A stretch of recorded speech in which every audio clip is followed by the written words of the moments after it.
I remember when I decided to leave the monastery, pretty much everyone around me didn't understand why. When I decided to get a job in consulting after being a monk, people were like, why? When I decided to leave my successful consulting job to try and make videos online, people were like, why are you doing that?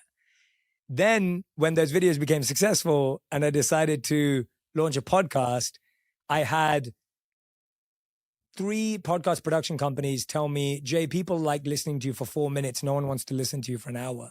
Don't launch a podcast. So we launched a podcast anyway. And thanks to the millions of people that listen to you, that listen to us, that know us, that became a success. So I always listen to people, not the executives in the room.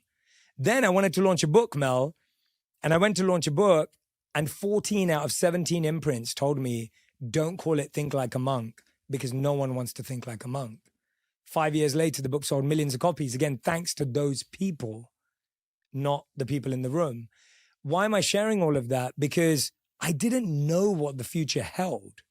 It's not that I had a really clear view of exactly where I was going, or that when I left the monastery, I knew I'd be here today, or that when we launched a podcast, I knew I'd be here. And I want to get that thought out of people's heads, that if I don't have the full life mapped out and planned out, that I can't take the first step.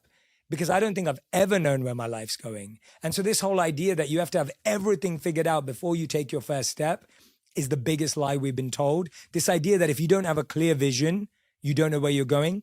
It's the biggest lie we've been told. How could anyone possibly have every step mapped out? Tell me one person that we know in the world, anyone you look up to, that could tell you they meticulously knew every single step. They didn't, but they took that first step.